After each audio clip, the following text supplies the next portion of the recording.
आज जिस स्थान पर हम अपने जीवन में हैं, वह अपने निर्णयों के परिणति के आधार पर हैं। दूसरे शब्दों में जो निर्णय हमने किए हैं, उन्हीं निर्णयों के कारण आज हम इस स्थान पर पहुंचे हैं, चाहे हमारी आत्मिक दशा हो और चाहे हमारे जीवन की दिशा हो। हर दिन व्यक्ति को निर्णय लेना पड़ते हैं। जिंदगी में कभी बहुत छोटे-छोटे निर्णय लेना पड़ते हैं, कभी बहुत बड़े-बड़े निर्णय लेना पड़ते हैं, पर लगभग हर दिन हम अपनी जिंदगी में निर्णय करते हैं और ये निर्णय की जो बात है, ये बहुत प्रमुख बात होती है। जब चुनाव के दौरान हम वोट डालते हैं, तब हम निर्णय करते हैं कि हम किसको चुनेंगे, कौन हमारा प्रतिनिधित्व करेगा, कौन हमारी ओर से शासन में हमारी आवाज बनेगा।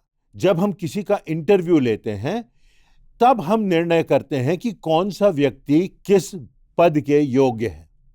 जब हम विवाह की बात करते हैं, तो हमें निर्णय लेना होता है कि कौन हमारा जीवन साथी होगा। जब हम अपने बच्चों की शिक्षा के संबंध में सोचते हैं, उन्हें क्या करना है, उन्हें कौन कौन से गुण परमेश्वर ने दिए हैं, किस विषय में उन्हें बढ़ना है, किस दिशा में उन्हें बढ़ना है, तो यह भी हमारे निर्णय की बात होती है। यह बात बड़ी सामान्य सी है कि हर समय हमें अपनी जिंदगी में कोई ना कोई निर्णय करना पड़ते हैं। मत्ती रचित सुसमाचार के 7वें अध्याय की पहली और दूसरी आयतों में प्रभु यीशु मसीह अपने पीछे चलने वाले लोगों से कहते हैं, दोष मत लगाओ कि तुम पर भी दोष न लगाया जाए, क्योंकि जिस प्रकार तुम दोष लगाते हो, उसी प्रकार तुम पर भी दोष लगाया जाएगा, और जिस नाप से तुम नापते हो, उसी नाप से तुम्हें भी नापा जाएगा। यीशु मसीह के इस कथन से ऐसा प्रतीत होता है मानो वे कह रहे हों कि यदि तुम किसी पर दोष लगाते हो, तो यह बात उचित नहीं है। यह बात परमेश्वर के वचन के विरोध में है। किसी विवाद में अपनी राय मत दो, किसी के जीवन में सलाह तो दो, परंतु किसी का जीवन कैसा है, इस बात का निर्णय तुम अनंत के परिप्रेक्ष्य में मत करो। और इस संदर्भ में मत करो कि वो व्यक्ति किस प्रकार का है, क्योंकि वास्तव में जो व्यक्ति है वो परमेश्वर की दृष्टि में कैसा है, यह बात प्रमुख होती है। जो बात हमको समझना है वो ये कि जो फैसला परमेश्वर को करना है किसी भी व्यक्ति के विषय में, वह हम ना करें। प्रभु यीशु मसीह ने कहा है कि हम दोष ना लगाएं, क्योंकि यदि हम दोष लगाएंगे तो उसी पैमाने से हमको भी तौला जाएगा। यदि हम किसी से कहें कि तुम्हें ऐसा नहीं करना है और हम वैसा करते हैं, तो न्याय का समय जब आएगा तो हम भी उसी पैमाने से नापे जाएंगे। तो इस बात को हमें समझना है कि हम किस आधार पर फैसला करते हैं, किस आधार पर अपने जीवन में निर्णय करते हैं। बाइबल में न्यायियों की पुस्तक पाई जाती है। इसमें उन लोगों का वर्णन है जो परमेश्वर के द्वारा ठहराए गए थे और जो लोगों का न्याय करते थे। मूसा को एक न्यायी भी कहा गया है। पौलुस भी कुरिन्थियों की पहले पत्र के 6वें अध्याय की 2 और 3 आयतों में मसीह विश्वासियों से, कलीसिया के सदस्यों से कहता है, क्या तुम नहीं जानते कि पवित्र लोग जगत का न्याय करेंगे। सो जब तुम्हें जगत का न्याय करना है, तो क्या तुम छोटे से छोटे झगड़े का न्याय करने के योग्य नहीं? क्या तुम नहीं जानते कि तुम स्वर्गदूतों का न्याय करोगे? इन आयतों में प्रभु यीशु मसीह के कहने का अर्थ क्या है? क्या यह है कि दोष ना लगाओ? वास्तव में प्रभु यीशु मसीह यह बात उन लोगों के संदर्भ में कह रहे हैं जो हमेशा दूसरों की गलतियां ढूंढते रहते हैं, जिनके मन और मस्तिष्क में, हृदय में और विचारों में नकारात्मकता होती है, जो हर बात में कोई ना कोई बुराई ढूंढ लेते हैं या किसी अच्छाई को भी बुराई के परिप्रेक्ष्य में देखते हैं। प्रभु यीशु मसीह यह बात उस पति से कह रहा है जो अपनी पत्नी की अच्छाइयां, उसके परिश्रम और उसका त्याग नहीं देखता, पर छोटी छोटी बातों में उसको बुरा कहता है, उसको निराश करता है। यह बात उस पत्नी के लिए प्रभु यीशु मसीह कह रहे हैं जो अपने पति की अच्छाइयों को कभी नहीं समझती, उनकी तारीफ नहीं करती और हमेशा पति की कमजोरियों पर अपनी आवाज उठाती रहती है, उसकी आलोचना करती रहती है। यह बात उन माता पिता के लिए प्रभु यीशु मसीह कह रहे हैं जो हर बात में अपने बच्चों को डांटते हैं, उनको ताड़ना देते हैं और उनकी प्रशंसा नहीं करते। यह बात वह कलीसिया के उन सदस्यों से कह रहे हैं जो आराधना में बैठकर भी लोगों की, पासबान की, वक्ता की, प्राचीनों की गलतियां ढूंढते रहते हैं। प्रश्न यह उठता है कि क्या हम एक दूसरे की आलोचना और बुराई क्यों करते रहते हैं? हम दूसरों पर क्यों दोष लगाते रहते हैं? आज के संदेश में हम इन्हीं कारणों की विवेचना करेंगे और देखेंगे कि दोष लगाना परमेश्वर की दृष्टि में किस प्रकार से एक गंभीर पाप है। हम यह भी देखेंगे कि इस पाप से खुद को हम कैसे दूर रख सकते हैं। तो इस संदर्भ में पहली बात जो हमें समझना है कि हम स्वयं की गलतियों को छुपाने के लिए दोष ना लगाएं। अक्सर हम स्वयं की गलतियों को छुपाने के लिए दूसरों पर दोष लगाते हैं कि दूसरा व्यक्ति हमसे कुछ नीचा दिखाई देने लगे, कलुषित दिखाई देने लगे, छोटा दिखाई देने लगे। यूहन्ना रचित सुसमाचार के 12वें अध्याय में उस घटना का वर्णन है जब मरियम ने जटामांसी का बहुमूल्य इत्र यीशु के पैरों पर मला। तो यहूदा इस्करियोती ने कहा कि इतना बहुमूल्य इत्र 300 दीनारों में बेचकर कंगालों को बांटा जा सकता था, परंतु वचन में आगे लिखा है कि यह बात उसने इसलिए नहीं कही कि उसे कंगालों की चिंता थी, पर इसलिए कही क्योंकि वह स्वयं चोर था, पैसों की थैली उसके पास रहती थी। यीशु मसीह की आलोचना की गई, यहां तक कि प्रभु यीशु मसीह की भी लोगों ने आलोचना की, जबकि वह निष्कलंक था, निष्पाप था। उसे पापियों का मित्र कहा गया, परमेश्वर की निंदा करने वाला कहा गया, उसे पेटू और पियक्कड़ कहा गया और ना जाने कितनी बातें प्रभु यीशु मसीह के विषय में लोगों ने कही। ऐसी आलोचना करने वाले वे लोग थे जो वास्तव में प्रभु यीशु मसीह से जलन रखते थे। उसकी प्रतिष्ठा देख करके उनको पीड़ा होती थी, क्योंकि प्रभु यीशु मसीह की लोकप्रियता बहुत तेजी से बढ़ रही थी। वह लोगों की भलाई कर रहा था, वह लोगों को चंगा कर रहा था, वह लोगों को स्वीकार कर रहा था, वह लोगों को गले लगा रहा था, वो लोगों को उनके पापों से छुड़ा रहा था और धार्मिक अगुओं के पाखंड को भी उजागर कर रहा था। इसी कारण ये अगुए जलन रखते थे, क्रोध में अपनी गलती छुपाने के लिए प्रभु यीशु मसीह की आलोचना करते थे, उसको बुरा कहते थे ताकि वो उससे बेहतर दिखाई दें और उससे ऊंचे पद पर लोग उनका सम्मान करें। एक बात यह है कि लोगों का ध्यान अपनी ओर आकर्षित करने के लिए भी हम दूसरों पर दोष लगाते हैं। किसी पर दोष लगाएंगे तो हमारा नाम आ जाएगा।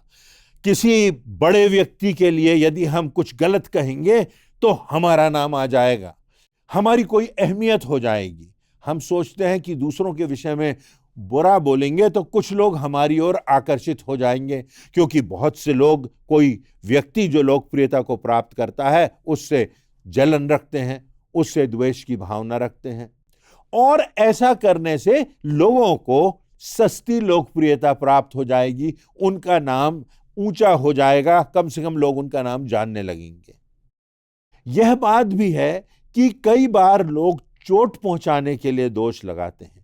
किसी ने कहा है हथियारों से तो शरीर टूटता है, पर आलोचना से, झूठे आरोपों से व्यक्ति का मनोबल और उसका दिल टूटता है। शब्द कहीं ज्यादा चोट पहुंचाते हैं, मन को, हृदय को, मस्तिष्क को पीड़ा पहुंचाते हैं। अपने जीवन में सबसे ज्यादा दर्द शायद आपको अपने लोगों के द्वारा कही गई नकारात्मक बातों से ही मिलता होगा। हमें यह बात समझना है कि मसीह जीवन में नकारात्मक आलोचना का स्थान नहीं है, क्योंकि जब हम किसी की आलोचना करते हैं तो उसके लिए हम ठोकर का कारण बन जाते हैं।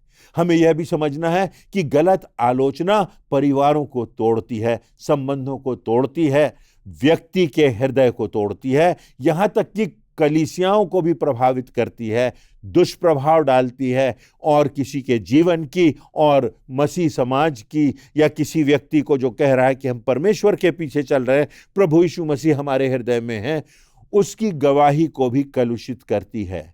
इसी कारण प्रभु यीशु मसीह चेतावनी दे रहे हैं कि जिस प्रकार तुम दोष लगाते हो उस प्रकार तुम पर भी दोष लगाया जाएगा।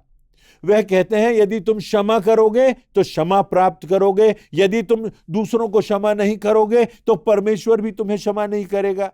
इसलिए आज हमें अपने जीवन को देखना है कि कहीं हमारे जीवन में यह व्याधि तो नहीं आ गई, कहीं हमारा सोच, हमारा व्यवहार, हमारी मानसिकता इस प्रकार की तो नहीं हो गई कि हम लोगों की गलतियों को ही देखते हैं, हमारा ध्यान लोगों की कमियों की ओर जाता है, हम लोगों को चोट पहुंचाने वाली बातें करते हैं, लोगों को निराश करते हैं।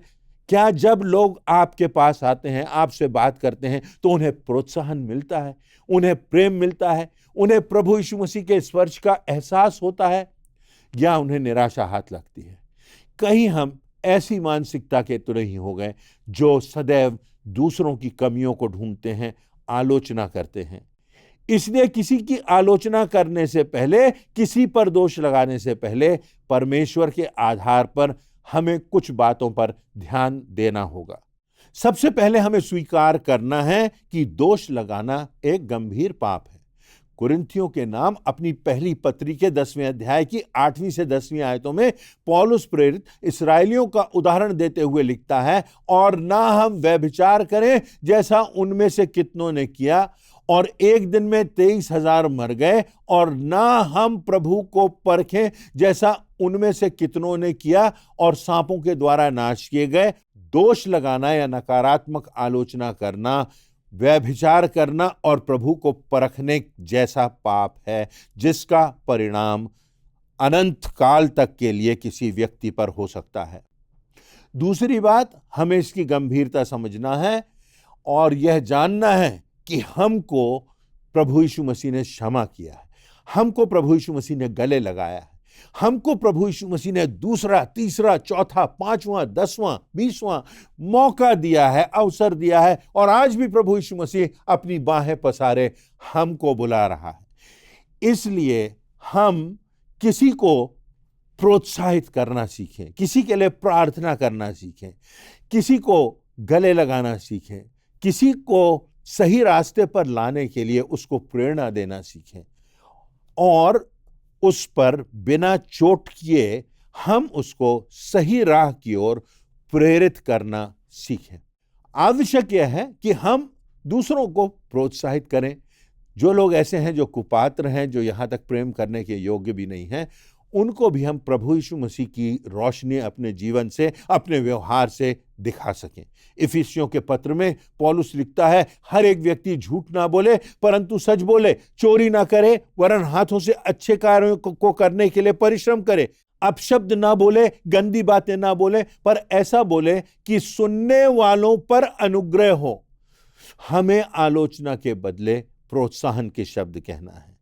हमें ऐसी दोष लगाने वाली बातों के बदले दूसरों को परमेश्वर की राह का प्रकाश दिखाना है, प्रभु यीशु मसीह की शिक्षाओं को दिखाना है कि कैसे, यहां तक कि प्रभु यीशु मसीह ने जो लोग पाप में लिप्त थे, जो लोग व्यभिचार में लिप्त थे, जो लोग किसी प्रकार षड्यंत्रकारी थे, जो लोग दूसरों से अनापेक्षित कर्ज वसूल करते थे, जो लोग महसूल लेने वाले थे और उससे पैसों से चोरी करने वाले थे, यहां तक कि जो पापनी स्त्री थी, यहां तक कि जो व्यभिचार में पकड़ी गई स्त्री थी, यहां तक कि जो डाकू क्रूस पर प्रभु यीशु मसीह के साथ लटका हुआ था, प्रभु यीशु मसीह ने ऐसे लोगों को भी एक और अवसर दिया।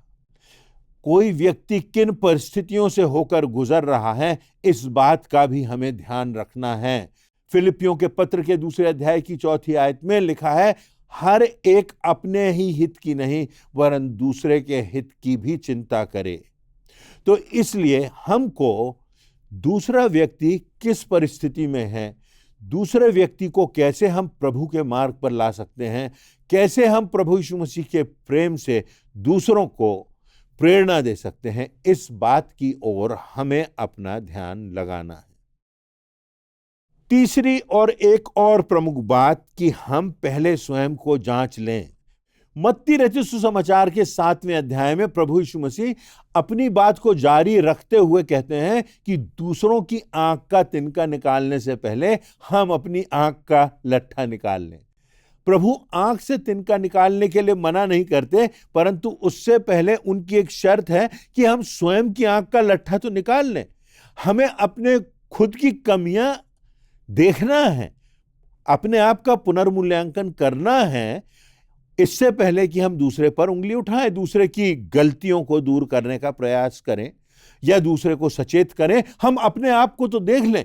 किसी व्यक्ति की सकारात्मक आलोचना करने के लिए परमेश्वर कभी भी मना नहीं करते, परंतु हमें दूसरे की कमी उसे ऐसे बताना है जैसे कि किसी की आंख से तिनका निकालते हैं। कितने हल्के से आंख से तिनका निकालते हैं, कुछ कोमल से कपड़े से, कुछ बहुत हल्के हाथ से, ताकि दूसरे को दर्द ना हो और तिनका भी निकल जाए। उसी प्रकार से आलोचना भी ऐसी हो जो सकारात्मक हो और जो दूसरे की उन्नति का, दूसरे को प्रभु के पास आने का कारण बन सके।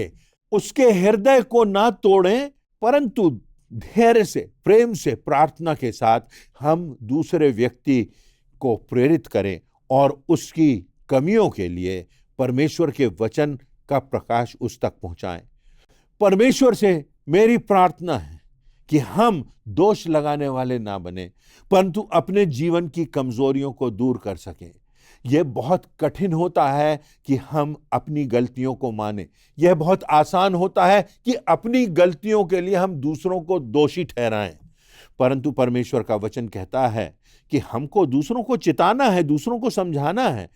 यह बात, इसकी मनाही परमेश्वर नहीं कर रहा। परमेश्वर के वचन में लिखा हुआ है कि हमको दूसरों को जा करके बताना है, प्रयास करना है, अपने साथ कुछ लोगों को ले जा करके उसको एक मसीही प्रेम व्यवहार के साथ प्रभु यीशु मसीह की समानता में ले जा करके उसको समझाना है और तब परिपक्वता से उसकी कमियों को दूर करना है।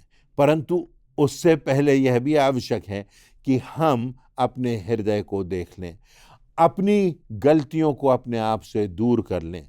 हम अक्सर ऐसा करते हैं कि अपनी गलतियों को छुपाने के लिए दूसरों पर दोष लगाते हैं, अपने कद को बढ़ाने के लिए दूसरे के कद को छोटा करते हैं, लोगों का ध्यान आकर्षित करने के लिए उन पर आलोचना करते हैं, लोगों को चोट पहुंचाने के लिए उनकी कमियों को गिनाते हैं। लेकिन दोष लगाने से बढ़कर, आलोचना करने से बढ़कर, पीठ पीछे किसी की निंदा करने से बढ़कर जो बात है वो ये कि हम अपनी कमजोरियों को देख लें, अपनी आंख का लट्ठा निकाल लें, तब हम दूसरे के पास जाएं, अपने जीवन में प्रभु के प्रकाश को प्रकाशित होने दें और तब हम दूसरों को प्रोत्साहित करते हुए आगे बढ़ें। यह बहुत प्रमुख बात है कि हमको परमेश्वर के वचन की सत्यता रखना है और कई बार परमेश्वर के वचन की सत्यता से बहुत से लोगों को पीड़ा पहुंचती है। परमेश्वर के वचन की सत्यता से लोगों को हमें बताना है कि कौन सी बात है जो उचित है और कौन सी बात है जो अनुचित है, कौन सी बात है जो प्रभु की दृष्टि में स्वीकार्य है, कौन सी बात प्रभु को स्वीकार्य नहीं है, कौन सी बात है जो कलीसिया की एकता के लिए प्रमुख है और कौन सी बात है जिसमें हमें अपने अहम को हटाना है, विनम्रता से जाना है। तो हमको इन बातों की जब प्रेरणा मिलेगी, जब हम इन बातों का ध्यान रखेंगे, परमेश्वर के वचन पर चलने के लिए स्वयं को आगे बढ़ाएंगे, प्रोत्साहित करेंगे, उसके वचनों का अध्ययन करेंगे, उसमें परिपक्व बनेंगे, तब लोग हमारी बातों को सुनेंगे, तब लोग हमारे प्रेम को जानेंगे और तब लोग जानेंगे और समझेंगे कि हम उनको अनंत जीवन के मार्ग पर लाने के लिए उनको सही रास्ता दिखाने का प्रयास कर रहे हैं। परमेश्वर के वचन के प्रकाश में उनको हम बता रहे हैं कि उचित क्या है, इस बात को छोड़ना है और परमेश्वर के सत्य की राह पर चलना है। तो आइए हम अपने जीवन में प्रोत्साहित करने वाले बने, आइए हम अपने जीवन में अनुग्रहकारी बने, हम अपने जीवन में धन्यवादित बने कि हम परमेश्वर को धन्यवाद दें कि उसने हमें क्षमा किया है, उसने हमको आशीषित किया है कि हम दूसरों को क्षमा करें, कि हम दूसरों को आशीषित करें और तब परमेश्वर हमारे जीवन को, हमारी सेवा को और हमारी गवाही को आशीषित करेगा। आज के इन वचनों से परमेश्वर हम सबों को प्रेरणा दे, ऐसी मेरी प्रार्थना है। परमेश्वर आप सबों को बहुतायत से आशीष देवे।